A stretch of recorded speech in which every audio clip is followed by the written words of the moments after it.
Hello friends, स्वागत है आप सभी का एचके एजुकेशन में। आज इस वीडियो के अंदर मैं आप सभी को बताने वाला हूं, जो भी सीबीएसई की परीक्षा देने वाला है या एचबीएसई की परीक्षा देने वाला है, ये एक आंसर शीट की स्पेसिमेन कॉपी है। जो आप एग्ज़ाम में बैठोगे तो आपको ऐसी ही आंसर की दी जाएगी। तो वो काफ़ी बार देखने में आता है कि जब बच्चे एग्ज़ाम में बैठते हैं तो वो नर्वस हो जाते हैं, जिसके कारण वो आंसर शीट को गलत कर देते हैं। तो गलत करने के कारण या तो उनका जो रिजल्ट है वो रुक जाता है, या उनकी जो आंसर शीट है वो रिजेक्ट कर दी जाती है। तो इन सब चीज़ों से बचने के लिए आप मेरी वीडियो को अंत तक जरूर देखिएगा, ताकि मैं आपको स्टेप बाय स्टेप अच्छे से आंसर शीट कैसे फिल करनी है वो आपको मैं बता पाऊँ। तो चलिए शुरू करते हैं। तो ये एक स्पेसिमेन कॉपी है आंसर शीट की। तो इसमें देख लीजिए, सबसे पहले जो ऑप्शन में है वो सबसे पहले है विषय यानी सब्जेक्ट। यानी जो आपका सब्जेक्ट है आपको वो यहाँ डालना है। जैसे मैंने इंग्लिश डाला हुआ है, आपका जो भी सब्जेक्ट है आपको यहाँ डालना कैपिटल लेटर में। उसके बाद फिर है सब्जेक्ट कोड। जैसे मैंने फॉर एग्जांपल 042 लिखा हुआ है, तो आपका जो भी सब्जेक्ट कोड होगा आपको यहाँ फिल करना है इसके अंदर। उसके बाद फिर इसमें क्या डालना है कि डेट, यानी आपको डे भी लिखना है और डेट ऑफ द एग्जामिनेशन भी लिखनी है। फॉर एग्जांपल मैंने यहाँ लिखा हुआ है ट्यूसडे 5/5/2018। तो आप इसमें देख सकते हैं।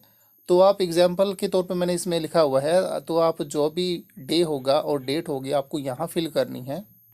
उसके बाद फिर आपका जो मीडियम है, हिंदी है तो हिंदी, इंग्लिश है तो इंग्लिश आपको यहाँ फिल करना है। जैसे इंग्लिश का पेपर तो मीडियम इंग्लिश ही होता है, तो आप जो भी आपका मीडियम है यहाँ आपको फिल करना है। उसके बाद फिर आपको कोड नंबर डालना है। जैसे फॉर एग्जांपल मैंने डाला हुआ है 32/2। तो इसमें जो 2 है वो आपका कोड नंबर यानी सेट नंबर होगा, वो आपको फिर यहाँ फिल कर देना है। अगर 2 है तो उसको डार्क कर देना है, 3 है तो 3 को डार्क कर देना है। फिर उसके बाद आता है कि आपने number of supplementary answer book used, यानी इसके अलावा आपने अगर एक्स्ट्रा आंसर शीट यूज़ की हैं तो आप उनकी संख्या लिखनी है इस कॉलम के अंदर। फिर विकलांग व्यक्ति, अगर आप डिसेबल पर्सन है तो आपको हाँ तो यस कर देना है, नो है तो नो कर देना है इस कॉलम के अंदर।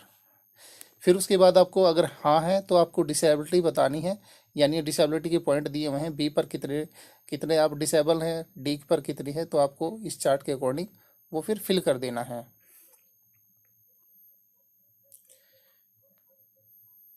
फिर इस पॉइंट में देखना है कि अगर आप दृष्टिहीन है तो उपयोग में लाया गया सॉफ्टवेयर आपको यहाँ लिखना है, अगर आप दृष्टिहीन है तो। फिर हम बढ़ते हैं, इसकी तरफ देख लेते हैं। यहाँ आपको अपना नेम लिखना है, जो भी आपके एडमिट कार्ड में दिया होगा यहाँ पर, और वो आपको लिखना है कैपिटल लेटर में।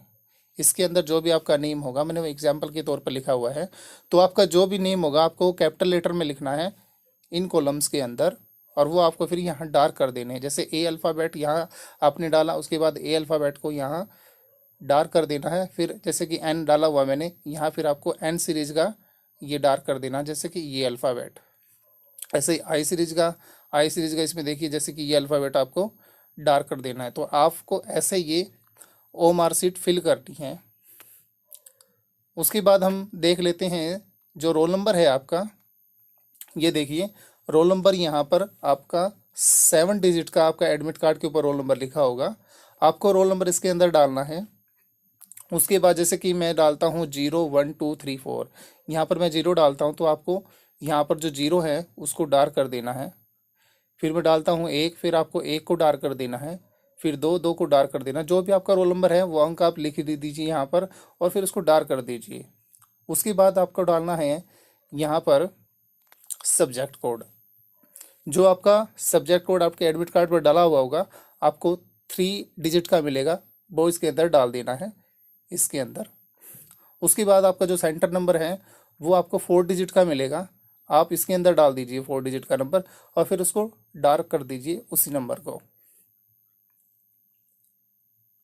फिर इसमें जो आपका विषय यानी आपका जो सब्जेक्ट है, जैसे ऊपर में हमने लिखा हुआ था इंग्लिश, मैंने यहाँ भी इंग्लिश लिख दिया। आपका जो भी सब्जेक्ट है आपको यहाँ डालना है दोबारा से।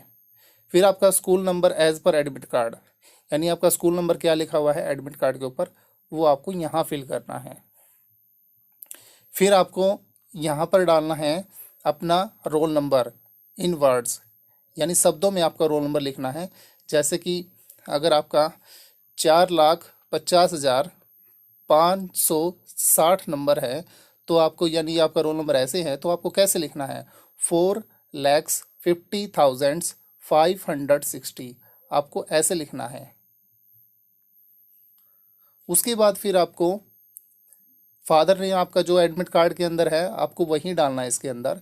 फिर परीक्षार्थी के हस्ताक्षर आपको कैंडिडेट यानी आपके सिग्नेचर यहाँ करने हैं। तो ऐसे आपको आंसर शीट फिल करनी है।